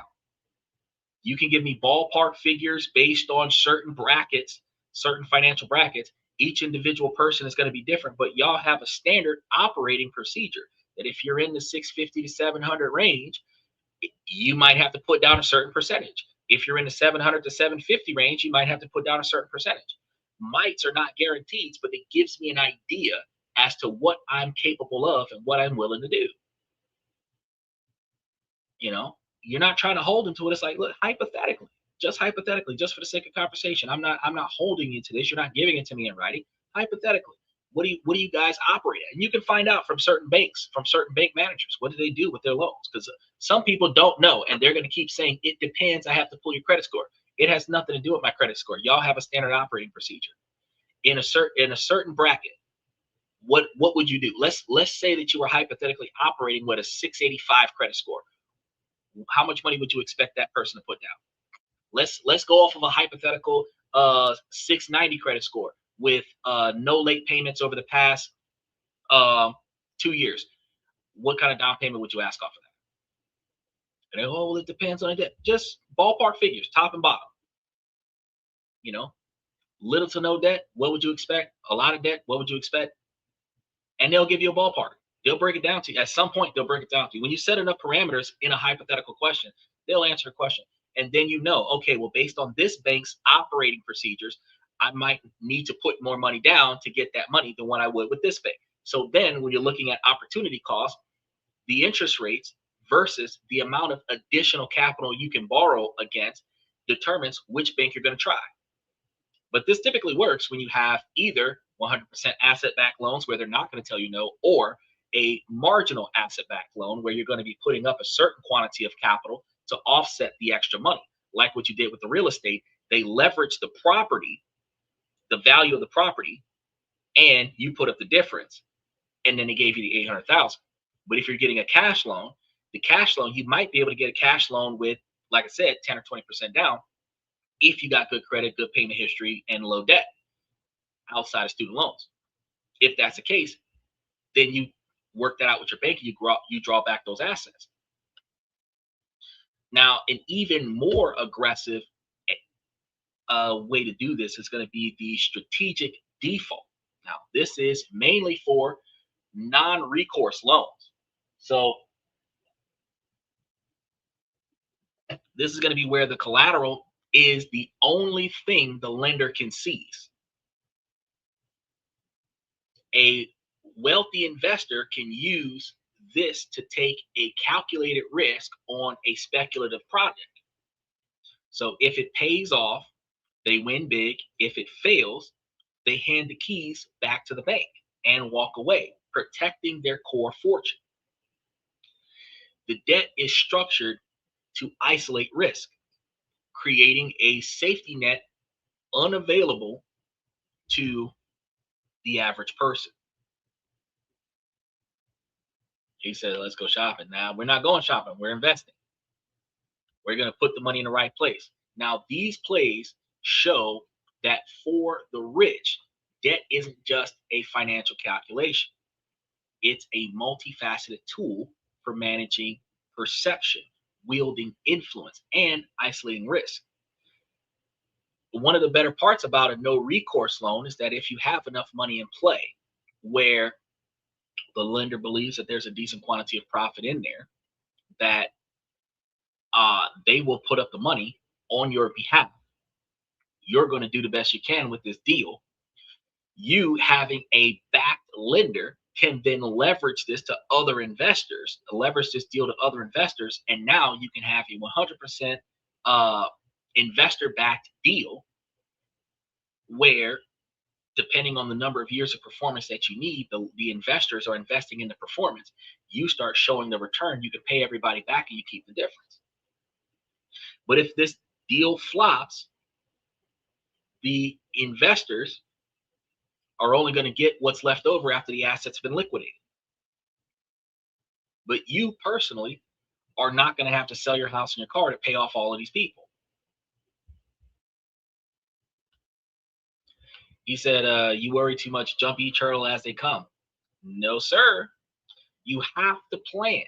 You have to understand this is a language of power that is spoken at a very, very high level.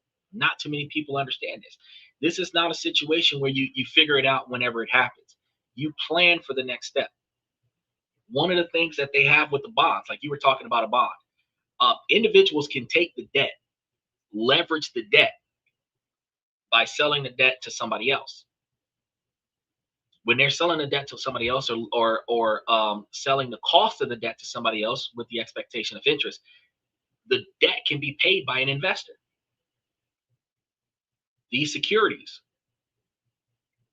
can cover the cost of the operation, but you have to factor that in.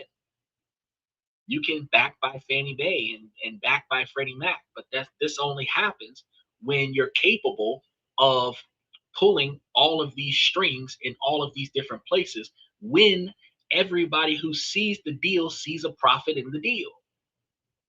You can't win them over on bullshit. You can't win them over on faith. You have to, a lot of times, have to win them over on results. You have to show them a working model.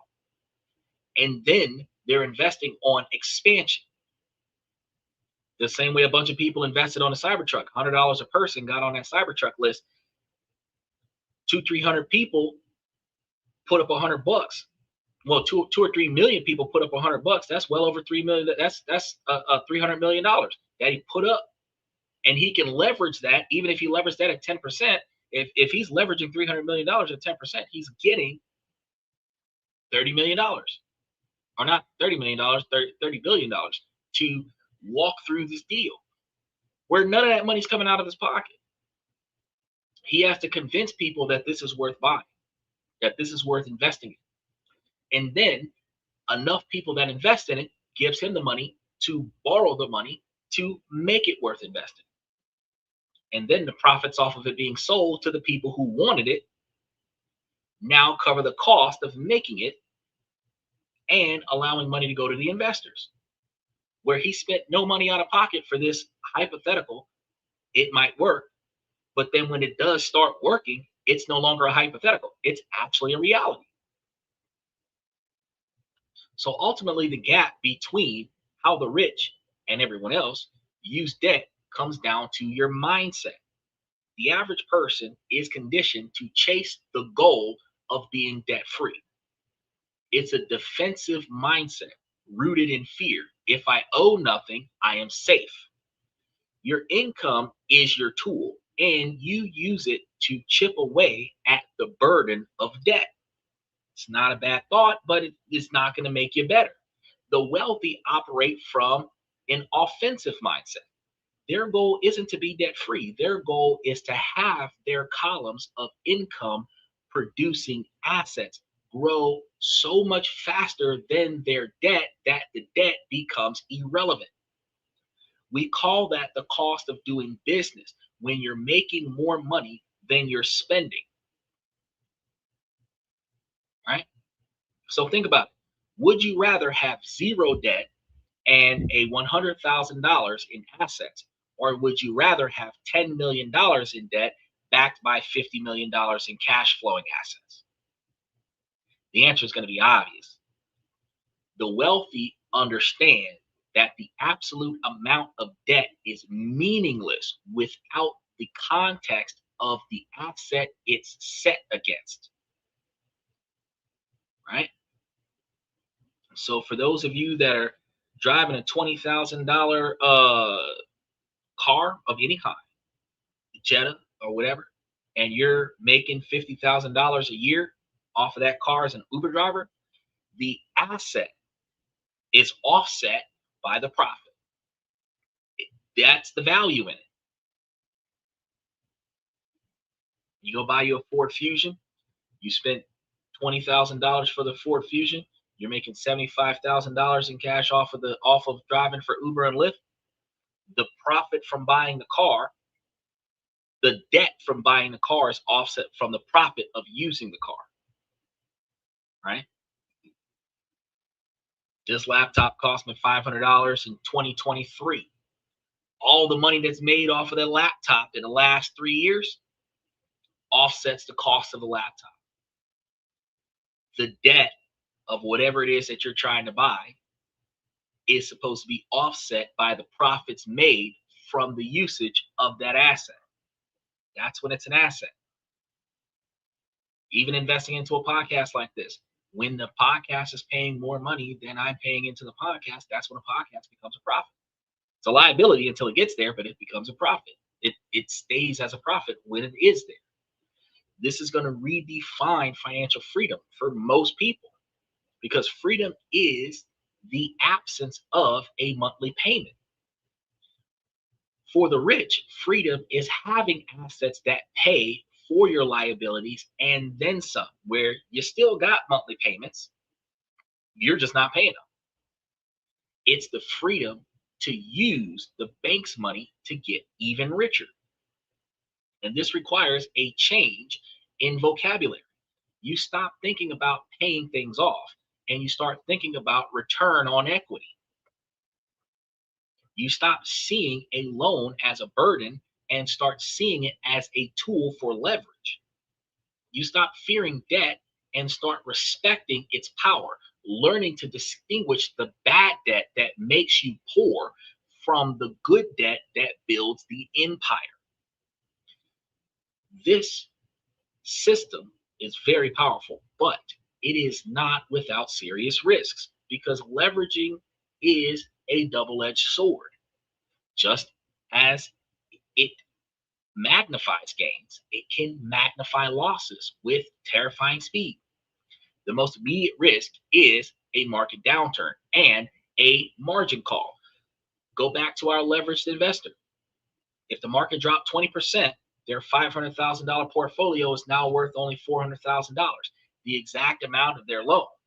The bank gets nervous and issues a margin call, demanding more cash or forcing a sale of the assets at the worst possible time. This is how fortunes are wiped out. Sophisticated investors mitigate this by controlling their leverage. A bank might offer a 70% loan, but they only draw out 30%, creating a huge buffer. One of the things that the one of the biggest mistakes in this method is that a lot of people will run out there and go and grab the maximum quantity that they can get out of the offer because it gives you more opportunity. But then when things go south, you don't have any wiggle room. If you had $100,000 portfolio and you only took out 30%, which is $30,000, if the market dropped, say $20,000, you still got $80,000 out of the $100,000, which is less than what you need to manage 70%, but it is plenty to manage the 30%. If you took out half or less than half, it's less likely for them to get scared and start pressuring you to pay your loans back sooner. The second risk is an interest rate spike because many of these loans have variable rates, not fixed rates. Mortgages have fixed rates, but a lot of the cash loans and credit card leverages are variable rates, meaning that they fluctuate in the market until some of the max rates are set at 10% across the board, at least for the credit cards. When Donald Trump passes that law, you have to deal with spikes. A loan that was a bargain at 3% at one point in time becomes a burden at 7%, crushing your profit spread. To mitigate this, investors use financial instruments like interest rate swaps to fix their costs or refinance when rates are low,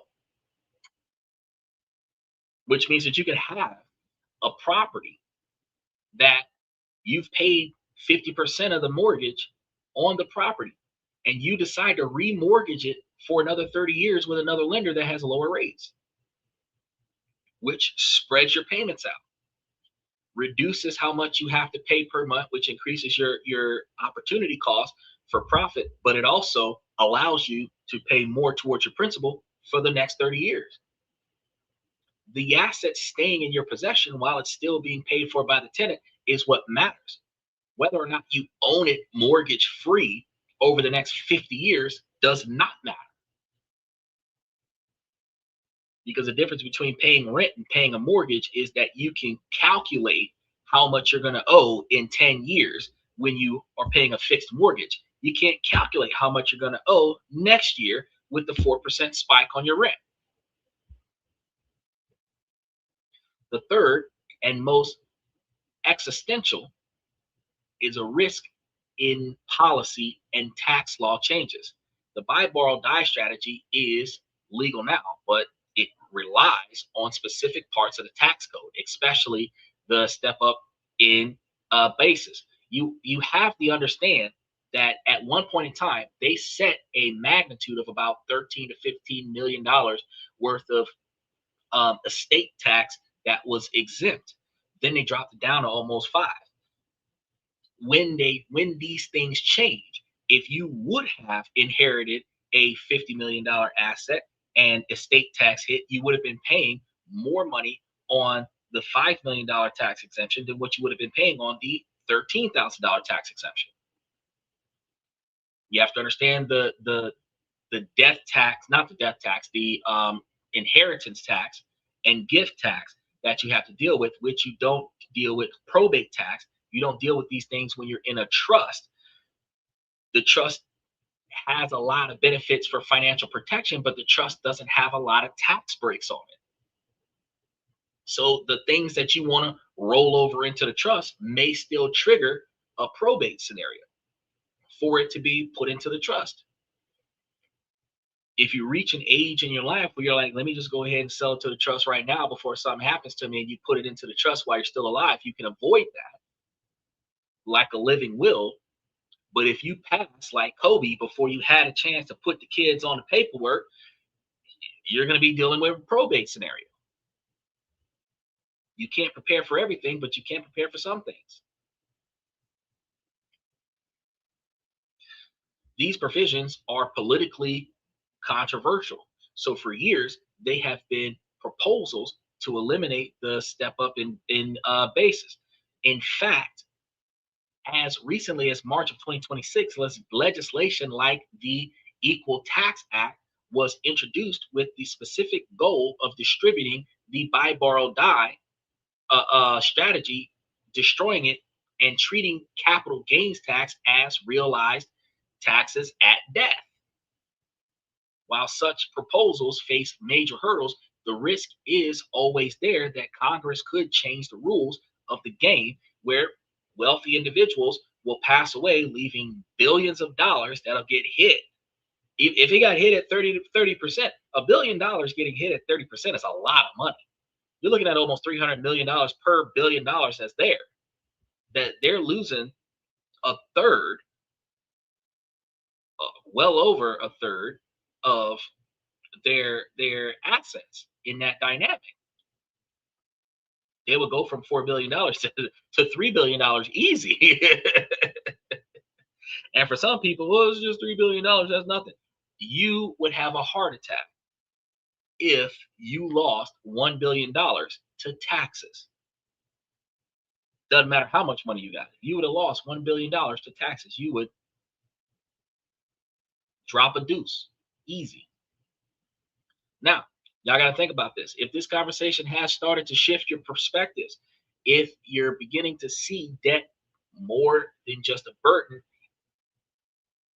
then you're on the right track. And this is just going to be one piece of the playbook the wealthy is going to use. So if you're ready to dive deeper, I want you guys to understand the legal structures, the tax strategies, and the mindsets required to navigate this world. So I wanted you guys to make sure that you subscribe to the channel. If you haven't done so, hit that like button and the notification button and mash those reaction buttons, because we're going to be breaking down these advanced concepts every single week. And we're going to be giving you the kind of knowledge that usually is reserved for the super rich. So I don't want you guys to miss out on the next big thing, because we're live 7 nights a week and we have this information out, a lot of information out here that helps you guys think about things in a different light. I should really write a book about this. I know you guys keep telling me to write a book about it, but again, I'm lazy. Opportunity cost. I need to prioritize one paragraph at a time. And by the time I'm done, I should not only have a novel, I should have a series. For most of the world, debt is going to be a chain. It is a way to pull future consumption into today, paid for with a lifetime of work. The advice is always to run from the debt, pay the debt off, and become debt free eventually. But now that you've seen the other side, a parallel financial universe where debt is not a chain but a key. The hands of the wealthy, debt is a system of power. It becomes the engine for cash flow, buying assets that pay for themselves. It becomes a tax shield, legally minimizing what you owed. And most importantly, it becomes a lever, using other people's money to generate exponential returns, all culminating in the buy, borrow, die strategy, a multi-generational plan to build wealth, live off of it tax-free, and pass it on to your kids and your grandkids. This isn't about being reckless. It's about a fundamental re-education. The tools of finance are neutral. The same instruments that bankrupts one person can make another a billionaire. The difference isn't the tool, it's the knowledge, the approach, and your ability to see things through. The great financial divide isn't just about the money. It is about access to this knowledge. And the system isn't a secret conspiracy. The rules are written down in the tax code for anyone to see. But the playbook is only handed to a select few individuals. So the next time that you hear somebody say all debt is bad, remember what you've seen on this show and the conversation that we're having today. The goal isn't just to get out of debt. The goal is to learn how to ascend to the level where you can use the right kind of debt to build your own empire.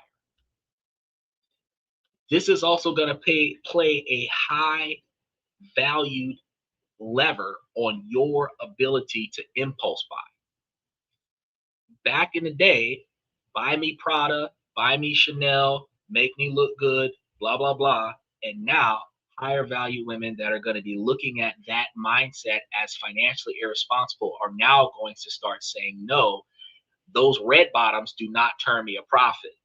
That Gucci purse does not turn me a profit. And start leveraging. If I'm going to do something, I'm going to buy stock in the Chanel company. If I'm going to do something, I'm going to get shares in the Prada, the brand. If I'm going to do something, instead of buying the G-Wagon, I'm going to buy shares in the G-Wagon company, because you want to get returns on your investment. If you're going to leverage your portfolio to buy you a G-Wagon, at least leverage your portfolio to buy the G-Wagon cash up front for the business, so that it's a tax write-off where the vehicle pays for itself. You should never buy anything that you don't have 3 to 10 times more cash to pay for it. So if a G-Wagon costs 50 grand, you should probably have 500 grand sitting somewhere where you could pay for it. You don't have that. If all you got is the 10% or 20% down on that vehicle, that's probably not the vehicle for you. You might have $25,000 to buy a Honda Civic cash up front. But if you don't have $100,000 to buy 4 Honda Civics, you probably shouldn't buy the first one.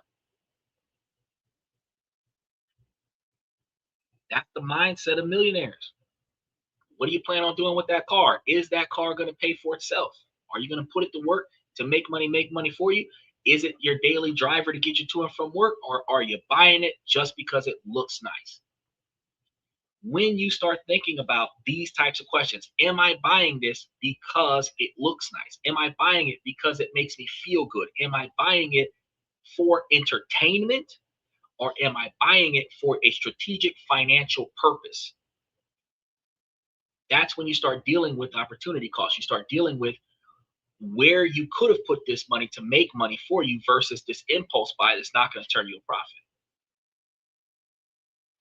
Right? So, as I told y'all, we didn't have enough for a 6-hour show, but we had enough for a 2-hour show. I'm going to start by saying, ladies, as long as the situation doesn't make sense, I'm going to keep asking y'all to make it make sense. So, ladies, please make it make sense. Fellas, I give y'all this information to help y'all become higher value men. Not just by your finances, also by your financial decisions. Finding the things in your life that you can control. Making changes in the things you don't like. Improves your standard of living. Then you have the ability to navigate around the things you cannot control. And ladies, while this is a male-driven podcast from the male's perspective, you too can make yourselves higher value women by paying attention to your 20-year plan. Where do you want to be at in 20 years? Reverse engineer that plan and then utilize your efforts to achieve those goals. Keep your eyes and ears open for that potential suitor that matches with your 20-year plan, where y'all can get there together. Your 20-year plan might turn into a 10-year plan because 2 people can get to $1 million faster than one. I mean, unless you're hitting big multi-million-dollar deals. Either way it goes, if you have a financially savvy partner and y'all are working on investment opportunities, y'all have more capital to leverage between 2 incomes than what you would have with 1 income. Y'all have more to leverage with 2 people's assets than what you have with 1 person's assets. That's why 1 person will try to get 20 investors to invest in 1 deal instead of having 1 person try to fund the whole deal by themselves. You can get there faster. A $1 million real estate investment property that needed $200,000, you can acquire that by getting 4 people to put up $25,000. So why do I have to put up $200,000 when I could get 4 people to put up $25,000? Then out of the $25,000 that's being paid back, if each person is getting back $5,000, I made $5,000 off the deal. You're going to say, That's not a lot of money.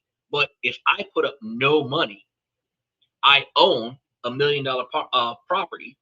I have extra $30,000 a year increased value in this property. I made a $5,000 profit in cash, but I can leverage the property for the extra $30,000 of capital that was gained. I can pay myself, and then the investors get what they need. You don't have to make the most out of the deal. You just got to make enough out of the deal. It's far cheaper with investors. It's far cheaper with investors. Exactly. And you control the money. You control the money and you control the assets. You're gonna give the investors their cut, but you can leverage the debt, take out a second mortgage on a property, pay yourself 100 grand. That's 4 years worth of money. You can pay the investors out of the remainder. You don't got to worry about nothing. The tenants is paying for the loan. The tenants are paying the investors. You already got your cut. And if you were successful with this first $1 million property, when you go for another $1 million property, what do you think is going to happen? Those investors are going to fund it again. You can do that 10 times and be getting back $50,000 with no money out of your own pocket, because you've built the legacy that people trust your financial decisions because you made them money. Anybody who could put up $25,000 and get back $5,000 a year for 5 years, you made your money back in full. That's the rule of 72. It takes 5 years to get back your full investment. A lot of people don't think about that. So if this property is going to be here for 50 years, you're going to get 100% of your money back in 5 years, and you're going to maintain getting this money for another 50 years. Your 25 grand in 10 years would give you 50 grand. You have no problem with parking your money in this business. I leverage the property. I get my 100 grand. I walk away from the deal. The system is paying itself. I've got $1 million property. I go somewhere else and say, hey, I'm going to get this $1 million property. Look at what happened with the last $1 million property. I'm going to make you a millionaire. What happens? The 100 grand I pay myself, I'm not even putting it in the next deal. I'm just talking to the folks like, hey, if y'all jump in, y'all can make money like the last group. This is how high profit real estate investors make their money. It's like a welding cake. Everyone gets a slice and everyone's happy. I don't have to get the biggest slice because I can only eat so much cake. I can get 5% of the cake. But if I get 5% of every cake and I've had 100 cakes, since I did most of the work, but you didn't. You set it up. The most you did was set it up. You negotiated with a couple people. You networked a little bit. You're going to take your piece out for networking. Everybody else is going to get their piece out for investing in it. But the system is running itself. Every time you set up something and it runs itself, it's going to get bigger. You ultimately end up with the biggest piece because you will have multiple opportunities running at the same time. You don't need to walk away with 80% of the deal to have 80% of the money. You can get 10% of the deal. You can get 1% of 10 deals and have 10% of the deal. Everybody else can get 1% of each deal, and you still have 9% more profits than they do. The difference is stop being greedy. Because if each person, if you get 10% from each person that you're in business with, and you're in business with 10 people, 100% of what one deal might have cost, you're pocketing that across 10 deals. Each other person might be getting 20 or 30% out of each individual deal, but you're still making more money collectively out of all of the deals combined. One of the other mindsets that I'm going to leave you guys with tonight: rich people don't pay attention to how much other people are making. What they pay attention to is how much can I make out of this. Because yeah, if I can help you make twice as much money as I made out of this deal, what do I have? A guaranteed investor for the next deal. So does it make more sense for me to take the most money out of this deal, or does it make more sense to me to put more money into the other person's pocket so that they can fund my next deal? Because I'm not spending any money. The guy that put up the 25 grand, he's got 25 grand tied up in the deal. So if I got 5 grand and he's got 5 grand, he's still out 20 grand. I'm out the time I put this deal together. If he invests in 5 of my deals, he's got 125 grand in 5 of my deals. Each one of those deals might be paying him 25 grand. But if I'm getting paid 25 grand too, he's still out 100 grand, and I am out the time it took for me to put those 5 deals together. So do I have to make more than everybody else out of the deal? No. I got to get my fair share. But the money I get from other people's money is also not necessarily having to be as much as other people are getting out of the deal. Money from opportunity, that's exactly what we're going for. We're profiting off of other people's money, and we're going to make money from the opportunities that we provided to other people. My legacy is the success of the other people around me, which also builds a type of reputation where if you fuck with him, you're going to get paid. You do business with him, you're going to get paid. Whatever that man touches turns into a profit. That is going to lead to the reputation of the gold standard. When you operating off the gold standard, nobody's going to tell you no. So the question is, what are you going to do? Are you going to keep chasing that debt-free mindset? Are you going to keep rushing to pay off debt? Or are you going to leverage debt for more profits? Is that we profit off other people's misery. That is called capitalism. We profit off of the misery. We profit off of the stupid. We profit off of the weak. That's capitalism. So that's all I've got for you guys for tonight. I want to thank you guys for coming to this and that. I'm your host, Xander, where we talk about this, that, and everything in between. And I'll see you guys tomorrow night.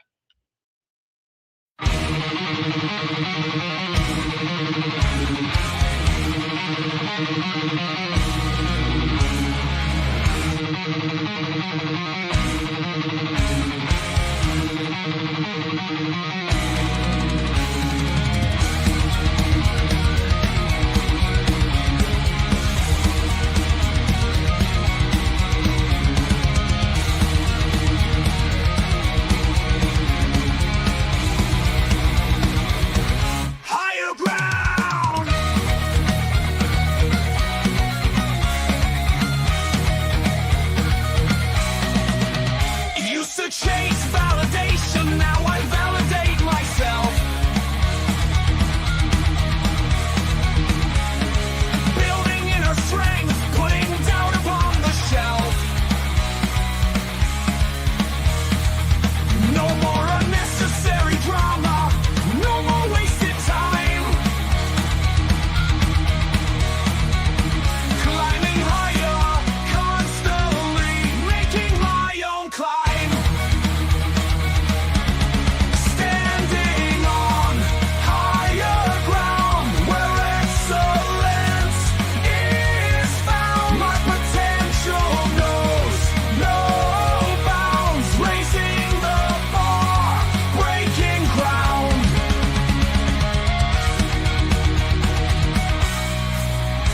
My network is my net worth. Choose your company wise. Surround yourself with eagles, not with sheep in disguise. Every interaction is a reflection of my brand. Quality over quantity, that's my personal command. I'm not landing on higher ground where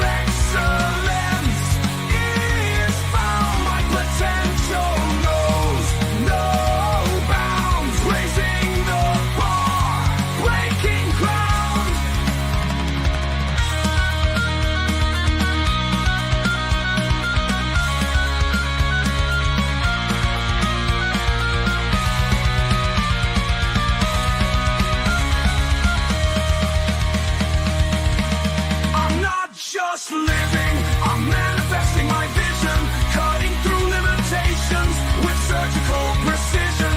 My expectations are my compass, my respect is my shield to mediocrity and chaos. I will never